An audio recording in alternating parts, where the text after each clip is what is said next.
사람이 알지 못하느니라. 아멘. 제가 이제 군 생활을 이제 철원에서 했는데요. 그 철원은 굉장히 춥습니다. 그러니까 이곳에서 한 영하 한 10도 정도 이렇게 일기예보가 나오잖아요. 그럼 저기 철원 최전방은 한 26도까지는 떨어져요.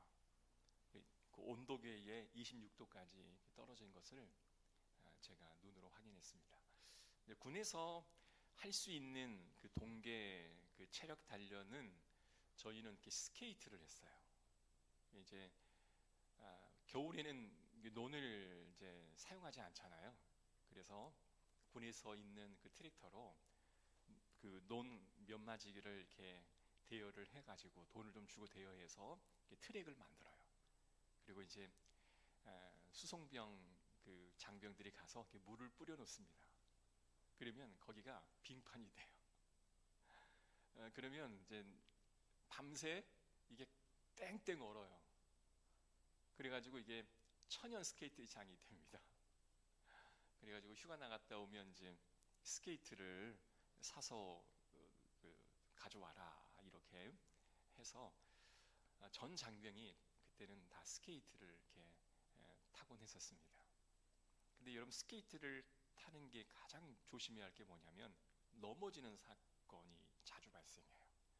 빙질이 좋지 않다 보니까 움푹움푹 패인 자국도 있고, 또 사병들이 거칠게 이제 스케이트를 타다 보면 이렇게 뭔가 돌이나 자갈들이 이렇게 살짝 와서 넘어지는 경우들이 있는데요. 실제로 한 장병이 넘어져서 뇌진탕이 와서 이제 실려가는 그런 일도 있었고요. 근데 가장 중요하게 생각해야 할 게 뭐냐면 꼭 장갑을 껴야 돼요. 이제 넘어지다가 뒤에서 오는 장병이 스케이트 날로 손을 이렇게 밟고 지나가면 아주 대형 사고가 납니다. 그래서 항상 이제 군대 있죠. 그 전투모를 쓰고 군대 전투모를 쓰고 귀마개를 하고 또 이렇게 장갑을, 이렇게 빨간색 장갑을 아니면 가죽 장갑을 끼고 스케이트를 타곤 하였었습니다. 그러니까 참 군에서 하기 힘든 그런 경험을 했던 생각이 납니다. 우리 김대용 집사님 군 이야기 하니까 갑자기 또 군대 생활이 막 떠오르시죠. 월남전에 파병되어서 전투에 참여했던 그런 기억도 나곤 하는데, 제가 식사 때마다 제가 976번의 말씀을 들었습니다. 우리 집사님으로부터. 이제 우리가 살다 보면 참 다양한 일들 가운데 주의해야 할 것들이 참 많아요. 넘어질 것도 조심해야 되고, 교통사고도 조심해야 되고, 횡단보도 때도 주의해야 되고요. 그리고 사다리를 타고 가다가 혹시나 넘어지면 아주 큰 일이 나는, 우리 어르신들부터 우리 교회가 2층이다 보니까 계단 한 걸음 한 걸음 내디딜 때마다 이제 마음은 저 앞에 있고 몸은 이미 연로하셔서 마음보다 발이 못 쫓아오니까 이렇게 넘어지는 경우들이 흔히 발생합니다. 각별히 주의하셔서 올 겨울을 건강하게 잘 나시기를 간절히 바랍니다. 우리가 살다 보면 이렇게 주의해야 할 일이 참으로 많은데요, 성경에도 주의해야 할 것들이 있다라고 명시를 합니다. 그게 뭐냐면 오늘 읽은 본문에 나와 있는 주의사항 첫 번째, 외식하는 것, 이거를 조심하라, 주의하라 라고 성경은 말하고 있어요. 왜 이렇게 외식하지 말라라고 말씀을 하냐면, 예수님은 정말 마음이 온화하세요. 그리고 우리를 끝없는 희생과 끝없는 사랑으로 안아주시는 분이 바로 예수님이십니다. 그죠? 병자에게 찾아가서 그들의 아픈 다리와 아픈 환부에 손을 대고 기도하셔서 그들을 치유케 하시는 여호와 하나님의 은혜, 그 은혜가 우리는 다 받는 그러한 하나님의 은혜잖아요. 그런데 그러한 예수님께서 불같이 화를 내셨던 경우가 있어요. 그거는 외식하는 바리새인들과 서기관들을 향하여 불을 품듯 분노하시면서 외식하지 말라라고 외쳤던 그러한 장면들을 바라보면 예수님은 이 외식하는 문제에 대해서 굉장히 민감하고 또한 분노의 감정을 이렇게 쏟아내실 만큼 싫어하시는 그러한 지점이 바로 외식하는 거였습니다. 보통 외식한다라고 하면 우리가 어떻게 이해할까요? 겉과 속이 완전 다르다.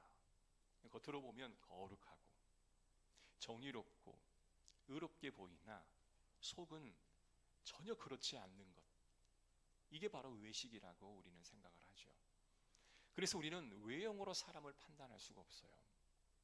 그 사람의 내면을 집중적으로 바라보고 그 내면의 선함보다 악함이 더 많이 들어있음에도 불구하고 말과 행동은 선한 모습으로 포장하는 것, 이것이 바로 외식하는 그런 부분이다라고 볼 수가 있을 것 같아요. 본문에 보면 예수님이 한 바리새파 형제의 집에 초대를 받아 식사 자리를 함께 합니다. 자, 그런데 유대인의 법으로는 반드시 외출하고 집에 들어오거나 음식을 먹기 전에는 손을 씻어야 되는 거예요. 근데 예수님께서는요, 손을 씻지 않고 그냥 식탁 자리에 앉으신 겁니다. 음식을 그냥 드시겠다라는 거죠. 유대의 율법과 관습을 익히 잘 알고 계셨던 예수님이 손을 씻고 식사를 하셔야 함에도 불구하고 그러지 않는 것은 뭔가 의도하시는 그런 모습이 보인다라는 거예요. 아니나 다를까 바리새인들이 주변에서 그 장면을 보다가 왜 예수님은 손을 씻지 않고 음식을 드시려 합니까? 라고 이야기하는 거예요. 여러분, 손을 씻는다라고 하는 것은 위생 개념에서의 접근이 아니었습니다. 손이 더러우니까 씻고 밥을 먹어야 바이러스가 몸 안에 침투되지 않을 것 같지 않나, 이런 차원이 아니에요. 우리가 부지부식간에 밖에서 생활을 하다 보면 부정한 자들과 혹시 몸이 닿을 수도 있고 부정한 자가 만진 그 물건을 우리가 만질 수도 있잖아요. 그러한 종교적인 의미도 굉장히 강하고요. 대부분 그때 당시 극과 또 이제 접시를 유대인들이 만든 것이 아니라 이방인들이 주로 만들었다고 그래요. 그러니까 이방인들이 만들었으니 그 그릇은 어때요? 부정하죠. 그래서 반드시 그 그릇을 사용하기 전에는 씻어야 하는 이러한 관습들이 그들 가운데는 있었다라는 것입니다. 자, 39절의 말씀을 보면 주께서 이르시되 너희 바리새인들은 지금 장과 대접의 겉은 깨끗이 하나 너희 속은 탐욕과 악독이 가득하도다. 여러분, 바리새파 사람들은요, 특별히 바르게 살겠다라고 하는 마음의 각오로 살아왔던 사람들이었습니다. 그들은 장과 대접을 깨끗이 씻어야 한다라고 가르쳤고, 그리고 이 규정들을 그들은 잘 지켜나갔습니다. 자, 그런데 한 가지 질문이 있어요. 그릇을 깨끗이 씻어야 한다, 손을 깨끗이 씻어야 한다라는 것이 하나님이 우리에게 허락해 주신 율법 조항에 있을까요? 율법 조항에는 없어요. 단 깨끗하게 살아라, 정결하게 살아야 한다라는 계명은 있습니다만은 유대인들은 그 계명을 아주 잘 지키기 위해서 아주 세부적인 규칙들을 조항을 나누어서 많은 꼭 지켜야 할 것과 지키지 않아야 할 것들, 이러한 조항들을 여러 개 만들어서 그들은 지켰다라는 거예요. 그러면 뭘 잘 지키기 위해서 조항들을 만들었던 거예요? 하나님이 우리에게 주시는 율법 조항을 더 잘 지키기 위해서 그 조항을 아주 세밀하게 쪼개어서 구체적인 실행 지침들을 만들었다라는 것입니다. 여러분, 성경에 없는 규정을 만들었다고 해서 그게 잘못된 것은 아니에요. 우리가 살다 보면 사람이 둘 이상 모이면 그 안에는 반드시 규칙과 규정들이 생겨지게 됩니다. 그렇죠? 예를 들면, 자, 우리 모임은 이걸 추구하는 모임이다. 우리가 모일 때는 항상 이 시간까지는 와야 한다. 그리고 이걸 하기 위해서 우리가 얼마의 돈을 각출을 하고 또 우리는 모일 때마다 이것을 주로 한다. 이거 헌법에 나와 있지 않잖아요. 그죠? 말씀에 나와 있지 않잖아요. 그러나 사람이 생존하기 위해서 사람들이 집단을 형성하기 시작하면 반드시 자연적으로 규칙과 조항들이 생겨나는 것은 자연적인 현상입니다. 그래서 우리가 말씀에 없는 규칙과 조항들을 만들어서 지켰다고 해서 그것이 잘못되었다라고 말할 수는 없어요. 우리 교회 안에도 여러 가지 많은 보이지 않는 조항들이 있어요. 담임 목사가 또 어떤 당회에서 어떤 조항을 만들지 않았다고 해도 우리 스스로 자생하는 보이지 않는 규칙과 조성들이 있다라는 거예요. 자, 그런데 42절의 말씀 보십시오. 화 있을진저 너희 바리새인들이여, 너희가 박하와 운항과 모든 채소의 11조는 들이되 공의와 하나님께 대한 사랑은 버리는도다. 그러나 이것도 행하고 저것도 버리지 말아야 할지니라. 자, 11조는 하나님이 반드시 지키라라는 조항이었습니다. 너희는 이것도 반드시 행해야 하지만 이런 것도 소홀하면 안 된다라는 이 말인데, 우리가 전통을 그들이 갖고 있든지 아니면 11조처럼 실제로 지켜라라고 명하는 계명이든지 간에 동기는 뭐예요? 동기는 하나님을 열심히 섬겨보겠다, 하나님을 열심히 예배해보겠다라는 그 동기로 그들은 구체적인 지침을 만들 정도로 진심이었어요. 진심. 이게 참 대단한 열심 아니겠습니까? 하나님은 이렇게 진심이고 열정도 있고 새로운 규칙을 만들어 가면서 열심이었던 그들을 결코 나무라지는 않으시는 거예요. 여러분, 우리가 하나님 앞에 열심히 있는 것 하나님 영광 받으십니다. 우리가 하나님 앞에 최선을 다하는 것 얼마나 아름다운 일입니까? 자, 그런데 왜 그들은 원래 의도된 말씀대로 살지 못하고 종국에는 왜 시가는 자라 라는 소리를 들어야만 했을까? 지금에 와서는 왜 형식은 남아있는데 본 정신은 사라져버리는 그러한 일들이 일어났을까? 그들은 정말 마음 깊은 곳에서부터 하나님 말씀대로 살려고 하는 열심이 있었어요. 생각도 플랜도 만들어낼 수 있었습니다. 그럼에도 불구하고 그들은 외식으로 빠져나갔어요.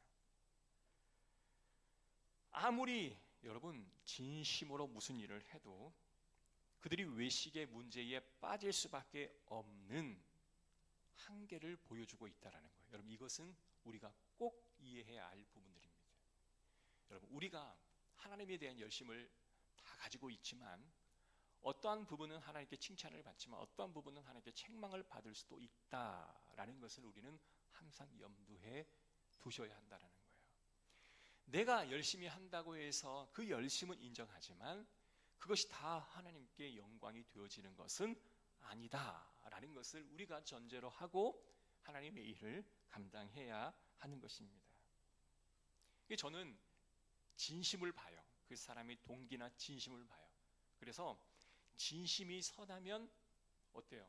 조금 결과가 좋지 않아도 그것은 얼마든지 수용할 수 있는 부분들이 있습니다만은 동기가 정말 좋지가 않아요. 그죠? 동기가 불순하죠. 그래서 결과가 아주 좋았다 할지라도 그것은 축복받을 수 있을 만한 것들이 아니라는 거예요.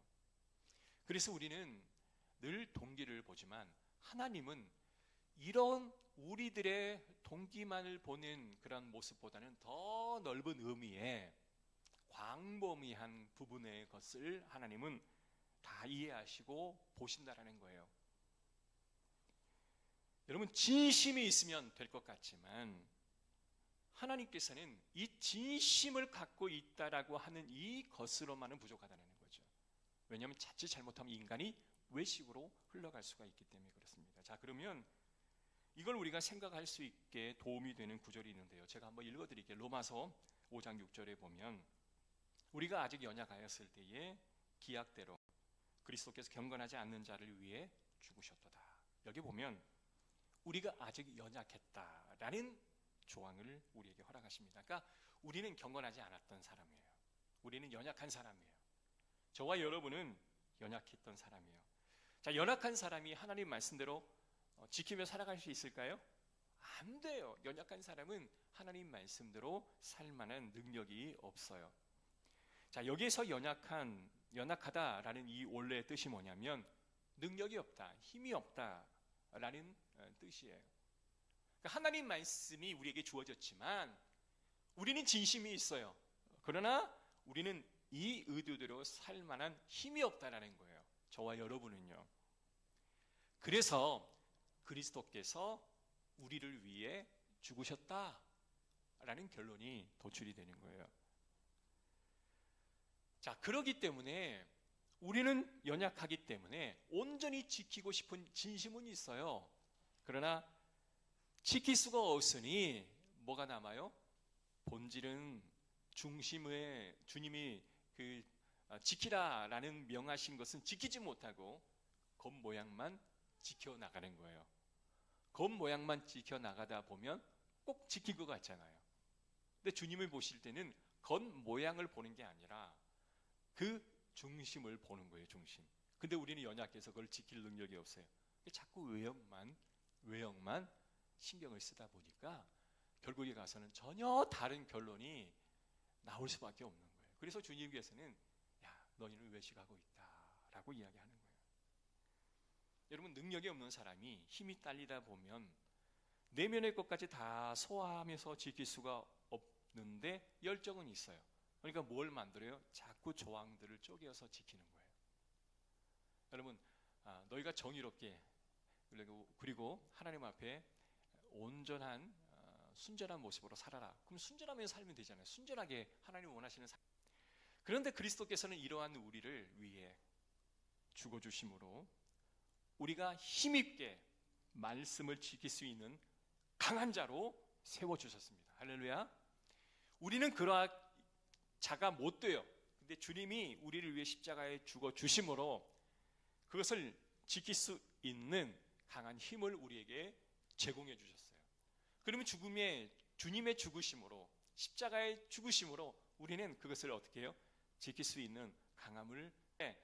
우리는 과거에 전혀 힘이 없는 존재였지만 이제는 주 안에서는 강하고 능력 있는 자가 될 수 있다라고 주님께서는 허락해 주셨습니다.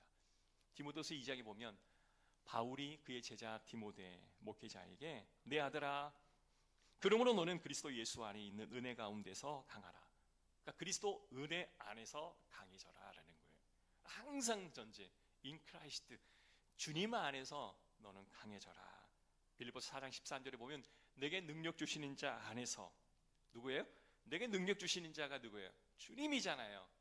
주님 안에서 네가 모든 것을 할 수 있다 라고 우리에게 말씀을 해주시는 거예요. 그래서 사람은 힘이 없어 지킬 수 있는 능력은 전혀 없지만 우리에게 가능하다라는 그러한 희망을 주셨던 겁니다. 자, 그런데 많은 사람들이 원래 우리가 연약한 존재로 태어났다라는 사실은 잘 몰라요. 사실 저와 여러분들은 연약한 상태로 어때요? 창조되는 거예요. 하나님의 은혜, 주님의 은혜를 인격적으로 내가 접하고 주님이 나의 구주이십니다 라는 것을 우리가 온 믿음으로 고백할 때 하나님께서는 우리 안에 능력을 허락해 주시는데요, 이러한 과정을 거치지 않았던 세상 사람들은 여러분 자신이 연약한지를 몰라요. 우리는 예수 안에 능력과 권능이 있는 줄로 믿습니다만 세상 사람들은 그게 없어요. 자, 자신은 연약한데 자신이 연약한지를 몰라요. 그러지 않나요? 우리가 이제 전도를 하다 보면 사람들이 가장 많이 하는 말이 뭐냐? 내가 종교를 갖지 않아도 그냥 착하게, 그냥 법 없이 제가 살아왔기에 앞으로 이렇게 살면 되지 않나요? 라는 그런 말을 꽤 많이 합니다. 우리가 전도하다 보면 우리는 모두 죄인입니다 라는 고백을 하잖아요. 근데 그 죄인을 위해 주님께서 십자가에 달려 죽으셨습니다. 우리를 구원하셨습니다. 예수 그리스도를 믿음으로 구원을 받을 수 있습니다 라고 말하면, 그러면 내가 예수를 안 믿으면 나는 죄인이기 때문에 나는 지옥에 갈 수밖에 없어? 그거에 대해서 몹시 불쾌하게 여겨요. 나는 법 없이 살아왔어요. 나는 오히려 손해보면서 살아왔어요. 근데 내가 지옥에 간다고요? 좀 착하게 사는 것, 그거는 아무 의미가 없나요? 라고 답하는 경우가 굉장히 많이 있습니다. 그리고 왜 기독교는 자꾸 기독교만 믿으라고 하나요? 불교도 있고 캐톨릭도 있고, 그죠? 뭐 무슬림도 있고, 뭐 원불교도 있고, 상당히 많은 종교가 있는데 왜 당신들은 배타적으로 당신들만 종교를 믿어야 한다고, 하나님을 믿어야 한다고, 예수를 믿어야 한다고만 말을 하나요? 여러분, 세상에 있는 종교들은 우리가 연약한 존재인 것을 알지만 그 연약한 존재인 것을 어때요? 좀 극복하는 가르침을 줘요. 그러나 그들의 종교의 어떤 창시자는요, 결코 인간의 연약함으로 자신이 대신 죽지는 않았어요. 근데 예수 그리스도께서는 우리의 연약함을 그분의 죽음으로 우리를 강하게 만들어 주셨습니다. 예수님이야말로 정말 우리의 인생의 조력자이고 우리의 구원자가 되어 주셨다라는 것입니다. 그래서 예수님이 아니면 모든 대안이 없는 거예요. 예수님이 아니면 그 어떠한 상황을 극복할 수 있는 능력도 없고 우리 안에 이 연약함을 이겨낼 수 있는 방법도 없는 거예요. 오직 예수 그리스도 한 분밖에 없다라는 것입니다. 이 자리에 앉아있는 저와 여러분들이 다 교회 다니고 예수님을 믿어요. 그런데 하나님은 전능하신 하나님이십니다. 따라합시다. 하나님은 전능하신 하나님이십니다. 이 사실을 정확하게 믿지 못하면 결국은 나의 힘으로 살아갈 수밖에 없어요. 어려운 일이 땡되게 생기면 하나님이 모든 일을 가능하게 하십니다 라는 믿음이 있으면 하나님께 의지하고 나아갈 텐데 이걸 믿지를 못하는 거예요. 교회를 다녀도 수십 년간 신앙생활을 해도 어려운 일이 있어도 이 일을 하나님께서 인도해 주실 거다, 극복하게 해 주실 거다라고 하는 이 믿음이 없는 거예요. 그러면 줄기차게 자신의 힘으로만 해요. 자신의 힘으로만 하다 보니 원래 연약한 사람이 자신의 힘으로만 모든 걸 살아가니 얼마나 힘들겠습니까? 너무나 힘든 삶을 살아가고 있는 거예요. 여러분, 그러면 어떻게 할까요? 규정을 만들어 지키려 노력하지만 결국 자기 힘으로 살게 되고 결과로는 외식에 빠질 수밖에 없다. 여러분, 열심히 했다라는 것에 우리는 비방할 수는 없지만 역시 외식에 빠질 수 있다라는 것을 우리는 항상 알아야 해요. 자, 외식한 자의 특징을 말하는데 43절 보십시오. 43절 시작. 화 있을진저 너희 바리새인이여, 너희가 회당의 높은 자리와 시장에서 모난 받는 것을 기뻐하는도다. 여기서 주님께서 화가 있다, 너희는 회당 안에서 높은 자리와 그리고 높은 자리에서 앉기를 좋아하고 장터에서 인사받기를 좋아한다. 뭘 의미하냐면 사람들에게 인정받고 싶다라는 거예요. 높은 자리에 앉는다라는 것은 한 10명의 사람이 있다면 그 중에 한 사람이 가장 높은 자리에 앉겠잖아요. 장터에서 인사받기를 원한다라고 하는 것은 모든 사람들이 자신에게 머리를 숙여 존경을 표해주기를 원한다는 거예요. 사람들에게 인정받으려 한다는 겁니다. 자, 하나님의 법이 가장 잘 설명되어져 있는 성경의 복음서 중에 마태복음 5장에서 8장의 내용이 나옵니다. 이걸 우리가 산상수훈이다라고 이야기를 하는데요. 5장 8장은 하나님의 법전이 잘 나와 있는데 시작되어지는 5장은 누가 내 제자인가 정체성에 관한 질문이 던져지고요. 6장과 7장은 내 제자가 주의해야 할 세 가지에 대해서 나오게 되는데 첫 번째, 제자들이 꼭 지켜야 할 첫 번째가 뭐냐면 외식하지 않는 거였어요. 주님께서도요, 이 산상수훈 법전에 우리에게 꼭 너희가 주의해야 할 것은 외식하지 말아라. 제가 한번 6장 1절부터 쭉 한번 읽어볼 테니까 귀로 잘 한번 들어보셔요.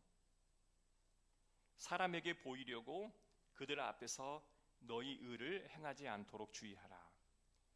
그리하지 아니하면 하늘에 계신 너희 아버지께 상을 받지 못하느니라. 그러므로 구제할 때에 외식하는 자가 사람에게서 영광을 받으려고 회당과 거리에서 하는 것 같이 너희 앞에 나팔을 불지 말라. 진실로 너희에게 이르노니 그들은 자기의 상을 이미 받았느니라. 3절 너는 구제할 때에 오른손이 하는 것을 왼손이 모르게 하여 내 구제함을 은밀하게 하라. 은밀한 중에 보시는 너희 아버지께서 갚으시리라. 자, 여기 마태복음 6장 1절에서 4절의 말씀에 보면 가장 대조되는 두 개의 단어가 있는데, 첫 번째 단어는 사람에게 보이려고 라는 첫 번째 단어와 반대의 의미인 은밀하게 라는 두 개의 단어가 대립되어 있는 단어예요. 사람에게 영광을 받으려고 하는 것이 외식의 첫 번째 조건이고, 반대로 외식하지 않는 사람의 특징 중에 하나는 은밀한 중에 한다라는 거예요. 은밀한 중에. 왜냐하면 은밀히 보시는 여호와 하나님이 나를 지켜보고 계시다라고 하는 것을 믿기에 이를 드러나지 않게 해도 은밀하게 나를 지켜보시는 하나님이 이미 보셨기에 그것으로 족하다라는 겁니다. 그래서 이제 바리새인들이 외식하는 것과 이제 정반대의 외식하지 않는 자의 삶은 사람이 눈에 들어오지는 않아요. 사람이 의식은 하지만 모든 일의 결과에 대해서 사람이 내게 선택의 조건이 되지를 않고 누가 보여요? 하나님만 보여요. 하나님. 그래서 하나님이 내게 보이기 때문에 하나님을 인격적으로 대하기 시작하기에 그분이 주시는 힘과 능력을 제공받아 말씀을 지켜나가기 시작하는 거예요. 말씀을 어렵지 않게 지켜나가는 거예요. 우리가 호흡하는 것처럼. 우리가 일상 공기를 들어 마시고 매일 물을 마시고 식사를 하는 이런 일련의 과정들이 자연스럽게 일어나는 것처럼 하나님의 말씀을 자연스럽게 지켜나간다는 거예요. 근데 어떠한 분들은 하나님 말씀을 지키는 게 너무 힘들어요. 자기 포기가 막 주어져야 되고 자기 내려놓음이 있어야 되고 능력 없는 나인데 주님의 능력을 제공을 못 받으니 내 힘으로만 자꾸 그걸 하려다 하니 신앙생활처럼 힘든 게 없어요. 예배 나오는 것도 힘들고 하나님 앞에 사역하는 것도 힘들고 하나님 앞에 봉사하는 것도 엄청난 나의 포기, 엄청난 나의 내려놓음이 있지 않고는 그 일을 감당할 수가 없는 거예요. 그런데 어떤 분들은 아무렇지도 않는 거예요. 그건 너무나 자연스럽고 너무나 그건 쉽게 되어지는 일이라는 거예요. 누구의 힘으로 하는가? 하나님의 힘으로 하니까. 근데 하나님을 인격적으로 만나지 못하면 내 힘으로 그걸 하다 보니까 힘들어요. 막 쥐어짜는 거예요. 막 마른 걸레를 막 짜면 물기 한 방울 안 나오지만 그걸 막 짜고 있으니 얼마나 힘이 들어요. 여러분, 그러한 열심이 있는 것도 참 아름다운 열심인데 기왕이면 우리가 하나님을, 주님을 나의 인격적으로 모시고 그냥 편안하고 자연스럽게 주의 일을 감당하는 저와 여러분이 되셨으면 정말 좋겠습니다. 5절의 말씀 보면 또 너희가 기도할 때에 외식하는 자와 같이 하지 말라. 그들은 사람에게 보이려고 회당과 큰 거리 어귀에 서서 기도하기를 좋아하느니라. 내가 진실로 너희에게 이르노니 그들은 자기 상을 이미 받았느니라. 너는 기도할 때 네 골방에 들어가 문을 닫고 은밀한 중에 계신 네 아버지께 기도하라. 은밀한 중에 보시는 네 아버지께서 갚으시니라. 여러분, 하나님에 대한 인식은 아무도 알아주지 못해도 아무도 몰라줘도 은밀한 하나님 앞에 나아가는 거예요. 왜냐하면 하나님이 나를 다 보고 계시기 때문에 하나님이 다 갚아주신다는 것을 알기에 사람의 시선에 따라서 움직이지를 않는 거예요. 그런데 여러분도 반문할 수 있을 것 같아요. 아니 목사님, 아니 사람의 시선에 자유로울 수 있는 사람이 어디 있습니까? 여러분, 하나님 다음으로 우리가 영향을 받을 수 있는 대상이 바로 사람입니다. 우리는 오랫동안 보이지 않는 하나님을 알아왔습니다. 인격적으로 주님을 만나는 그 순간부터는 하나님이 내 모든 결정의 주체가 되지만 우리가 인격적으로 주님을 만나지 못하는 날들이 분명히 있었잖아요. 그렇죠? 우리 한윤성 권사님도 그죠? 예수를 믿는 날이 이제 아이들 키우고 나서잖아요. 그죠? 아이들을 다 낳고 한참 후에 예수를 믿었다라고 저에게 많이 간증을 하시는데, 그전에는 하나님 없는 삶을 사셨잖아요. 우리 믿음 좋은 우리 한효성 권사님이 옛날에는 정말 믿는 사람 많이 핍박했대요. 그죠? 막 뭐라 하기도 하고 막 그랬대요. 근데 지금 막 바울처럼 막 전도도 잘하고 그러잖아요. 근데 하나님 알지 못하는 삶을 살 때, 하나님이 없는 삶을 살았기에 누가 가장 나에게 의식이 되는 존재가 돼요? 사람이에요. 사람. 사람의 말, 사람의 시선, 사람의 모든 어떤 행동의 결정들이 내게 엄청난 많은 영향을 미쳐요. 그래서 사람이 어떻게 대하느냐에 따라서 내 인격과 내 하루의 기분이 완전히 달라진다는 거예요. 그런데 하나님이 내 삶에 영향을 준다라고 하는 이 대혁명적인 일이 내 안에서 일어나게 된다면 정말 놀라운 일들이 일어나요. 사람의 유무에 따라서, 사람이 있고 없음과 사람의 어떠함에 따라서 내가 영향은 받지만 크게 영향을 받지 않는다라는 거예요. 여러분, 이럴 때 있죠. 사람과 사람이 대화하면, 제가 이제 한참 상담을 공부할 때 나는 사람과 사람이 대화하면 반드시 의견을 도출할 수 있다라는 강한 자신감을 가졌었어요. 그런데 막상 사람과 사람이 대화해도, 제가 대화를 시도해도 완벽한 의견이 도출되지 않을 수 있다라는 것을 여러 번 경험을 합니다. 왜 그러냐면 대화하기 이전에 내 가치와 상대의 가치가 전혀 달라요. 내가 이루고자 하는 목적과 상대가 이루고자 하는 목적이 전혀 달라요. 나는 뭘 해보려고, 뭘 세워보려고 하는데 이거는 뭔가 이거를 세우는 것을 막겠다라고 하는 의견이 서로 간에 부딪히면요, 대화가 안 돼요. 대화 자체가 안 되는 거예요. 아무리 상담을 공부하는, 아무리 대단한 목회학적인 그런 안목을 가지고 있다 할지라도 이게 안 되는 거예요. 그래서 어떻게 생각을 하냐면 이건 대화하면 대화할수록 더 깊은 딜레마에 빠질 수밖에 없겠구나라는 생각을 갖죠. 그럴 때는 오히려 대화를 중단을 하고 예배하는 자리, 기도하는 자리, 찬양을 부르는 자리에 돌아와서 하나님 앞에 집중하면 이상하게 어느샌가 실타래가 훌훌 이렇게 꼬여 있는 것을 이렇게 들었다가 몇 번 날리면 사르르 다 풀려지는 것처럼 풀려지는 것들을 경험할 때가 굉장히 많아요. 그래서 여러분, 불완전한 인간과 불완전한 인간이 뭔가 대화로 시도해서 이것을 해결해 보려고 하는 시도를 여러분 때로는 포기할 줄로 알아야 돼요. 무관심이 아닙니다. 어떤 대화의 외면이 아닙니다. 인간은 그러할 만한 능력이 안 되기 때문에 온전히 능력을 가지고 계신 하나님 앞에 맡기는 거예요. 그러면 하나님께서 이거를 자연스럽게 해결해 주시는, 여러분 그것을 경험하다 보면 와, 이게 놀라운 하나님의 능력이구나라는 것을 압니다. 혹시 부부 간에, 자녀와 부모 간에, 또 성도들 간에 뭔가 대화하면 대화가 안 되면 어디 앞으로 나가야 돼요? 말씀 앞으로 나아가야 돼요. 기도로 예배 자리로 나아가서 기도해 보세요. 그러면 어느샌가 타인의 마음이 싹 사그러들고 녹아지는, 여러분 그러한 일들을 경험하게 되실 줄로 믿습니다. 하나님에 대해서 인식이 부족하게 될 때 우리는 기도가 부족하게 돼요. 하나님에 대한 믿음이 부족하게 되면 사람들은 예배하지 않아요. 하나님에 대한 인식이 전혀 없으면 우리는 헌신하지 않아요.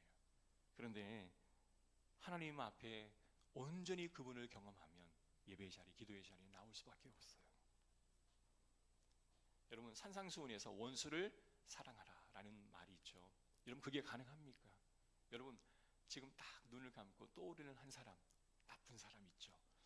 여러분들이 생각할 때 정말 나쁜 사람이에요. 이 사람은 정말 나쁜 사람이에요. 아무리 신앙적으로, 도덕적으로, 인간적으로 봐도 정말 나쁜 사람이에요. 근데 그 사람을 사랑하라, 주님이 명하셨다고 해봅시다. 그럼 그게 가능합니까? 자, 크리스찬들이 어때요? 우리가 살아감에 있어서 산상수훈을 우리에게 제공했다라는 것은 뭐냐? 딱 한마디로 요약을 한다면 하나님이 믿는 자의 거룩하고 최정상에 오를 수 있는 그 말씀을 우리에게 허락해 주셨다라고 우리는 산상수훈을 이해하면 돼요. 모든 사람들이 다 그 산상수훈의 말씀을 다 지킬 수는 없어요. 그러나 예수를 영접하고 주님의 자녀가 되면 최종적으로는 이것까지 도달할 수 있다. 아니, 완벽히 도달하기는 어렵지만 오직 예수 그리스도만이 도달할 수 있지만 그 도달의 그 지점에 근접할 수는 있다라고 우리에게 미리 알려주신 거예요. 그래서 한평생 믿음 생활을 잘하고 주님과 인격적으로 교제하시는 분들은 이 산상수훈의 모든 조항들을 지킬 수 있는 단계가 올 줄로 믿습니다. 그래서 저와 여러분이 이 조항들을 지키는 여러분이 되는 것으로 저는 희망하고 꿈꿉니다. 지금은 할 수 없어요. 그러나 언젠가는 해요. 주님은 결론적인 최종의 산 꼭대기의 정상을 우리에게 알려주신 거예요. 자, 전에 제가 한번 간증을 했는데 저희가 이제 태국에 선교 여행을 우리 은영자매 뒤에 있는 은영자매와 함께 갔는데 선교단체에 있었던 어느 한 청년이 그런 이야기를 하는 거예요. 목사님, 나 화나 죽겠어요. 왜? 뭐 때문에 화가 나? 그땐 부목사였기 때문에. 아니, 선교원회가 무슨 화장을 하며 선교원회가 왜 이렇게 늦게까지 오며 아침에 찍고 바르고 난리를 쳐요. 우리가 있는 선교회는 도저히 상상할 수 없는 일이에요. 이러면 짐 싸고 다 고국으로 가야 합니다. 나 오늘 한마디 할래요. 그랬더니 내가 한마디 했어요. 참아라. 네가 생각하는 기준과 그 기준을 올라오는 청년들은 굉장히 많다. 너는 이미 일찍 선교회에 와서 훈련을 많이 받아 모든 자기 포기가 쉽지만 이 단기 선교 참석하는 것만으로도 은혜가 되는 사람들이 있으니 그 사람 앞에 너의 고차원적인 신앙의 정상을 말하지 말아라. 절대로 말하지 말아라. 너의 그 말 한마디가 이곳에 은혜를 받고 성장하기 위해 온 사람들을 실족하게 할 수가 있다 라는 말을 했어요. 그리고 너는 교회를 다녀보지 않았지 않냐? 너는 신앙생활을 성교에서 했지 않냐? 그 성교에 들어갔던 사람들은 교회에서 이미 기본적인 헌신을 마치고 성교에 가는 사람들이다. 근데 너는 교회를 너무 몰라. 교회는 온갖 쓰레기통이야. 지금 이 사람들 중에 다 완벽한 사람으로 보이느냐? 아니다. 이거는 훈련의 과정이다. 그래서 고차원적인 것을 명령하지 말아라. 제가 그 따끔하게 이야기했어요. 지금도 열심히 사역을 그 현장에서 하고 있는 분이지만 아마 그 이야기가 그에게는 이해가 됐는지 되지 않았는지 모르지만 아마도 그러한 경험이 있었습니다. 여러분, 산상수훈의 이 말씀은 하나님이 우리에게 알려주시는 고차원적인 우리의 완성의 도예요. 여러분, 그 완성의 도에 오르기까지 우리 힘을 씁시다. 자, 그런데 이 산상수훈에 말하기 전에 먼저 우리에게 주시는 게 뭐냐? 팔복입니다. 이 팔복은 하나님의 나라를 너희가 소유했다. 너희는 파워풀한 하나님의 나라를 소유한 사람이다. 너희는 분명 바리새인들보다는 훨씬 더 하나님 나라를 소유했으니 너는 할 수 있다.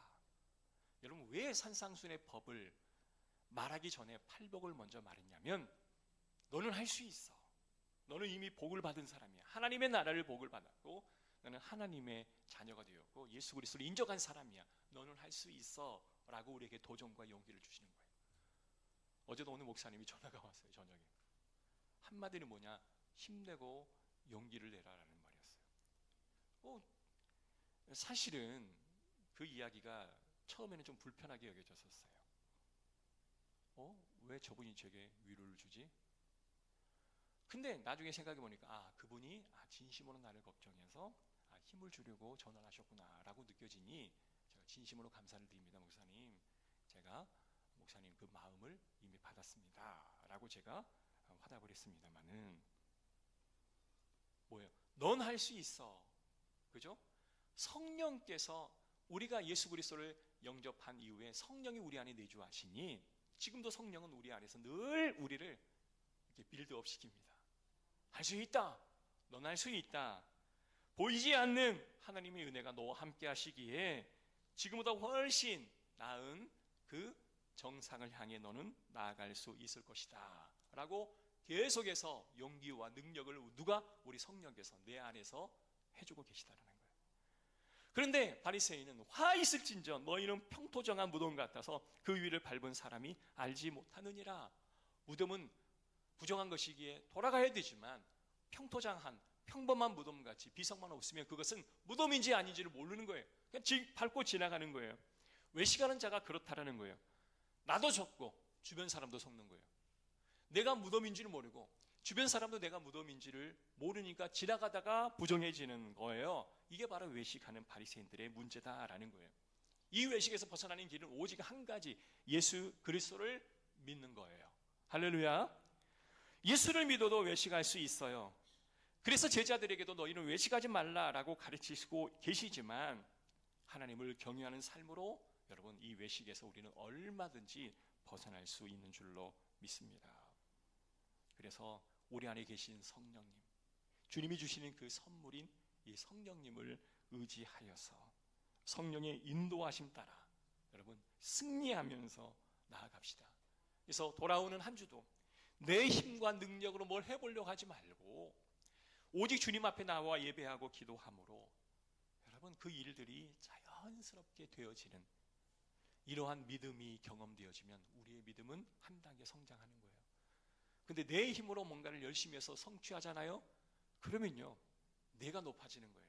아, 내가 할 수 없다고 생각했는데 내게 동기 주는 자체가 나이기에 내가 놀라가는 거예요. 내가 높아지는 거예요. 그래서 많은 사람에게 인정받고 인정받지 못하면 화가 나고 분노가 일어나지만 내가 하나님의 능력과 하나님의 권능으로 내가 이 일을 했다. 그러면 누구에게 공을 돌려요? 하나님에게 모든 영광을 돌려드리죠. 그러니까 오히려 11조 하는 것도 아무 문제가 안 되고 헌신과 예배 드리는 것이 전혀 힘들지